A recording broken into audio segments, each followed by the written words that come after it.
சித்திரை நட்சத்திரம் ஆடை என்றும், ஒளியல் என்றும், வஸ்திரம் என்றும், நீவி என்றும் பல பெயர்களில் சொல்லப்பட்டிருக்கிறது. தேவர்களின் சிற்பியாகிய விஸ்வகர்மா அலங்கார படைப்புகளையும் ஆடை ஆபரணங்களையும் கலைநயத்தோடு உருவாக்கக்கூடியவர்.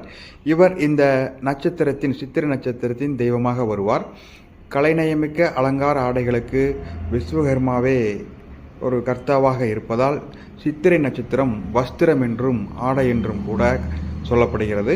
அதேபோல் சித்திரை நட்சத்திரம் ஒளியல் நட்சத்திரம் என்று சொல்கிறார்கள். ஒளியல் என்பது சத்தத்தை வெளிப்படுத்தக்கூடிய தன்மையை குறிக்கிறது.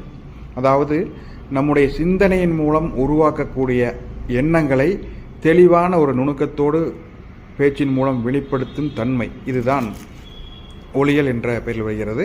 இந்த சித்திரை நட்சத்திரக்காரர்கள் இந்த தன்மையோடு இருப்பதால் இந்த சித்திரை நட்சத்திரம் ஒளியல் நட்சத்திரம் என்றும் கூறுகிறார்கள். தெய்வதர்ச்சர், அதாவது தேவர்களின் சிற்பி எனப்படும் விஸ்வகர்மா அவர்கள் உருவாக்கும் அனைத்து படைப்புகளும் இந்த கலை நுணுக்கத்தை வெளிப்படுத்தும் படைப்புகளாகவே இருக்கிறது.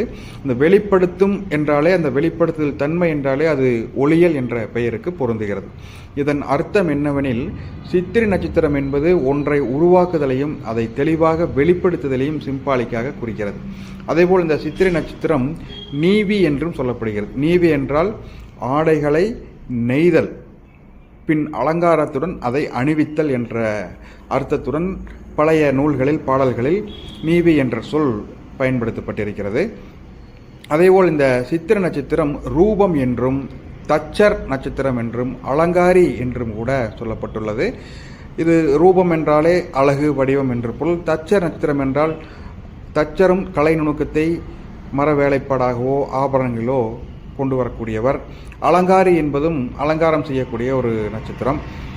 அதேபோல் இந்த நட்சத்திரம் ஸ்படிகம் போல் மின்னுவதால் மணியால் என்றும் கூட ஒரு சில இடங்களில் கூறப்பட்டுள்ளது. அனைத்துமே இந்த ஆடைகள், அலங்காரம், கலை நுணுக்கம், படைப்புகள், அதை வெளிப்படுத்தும் தன்மை ஆகியவற்றையே அர்த்தமாக கொண்டுள்ளது. இவை அனைத்தும் இந்த சித்திரை நட்சத்திரத்தின் இயல்புகளோடு ஒத்துப்போவதால் இந்த பெயர்களால் சித்திரை நட்சத்திரம் அழைக்கப்படுகிறது. நன்றி, வணக்கம்.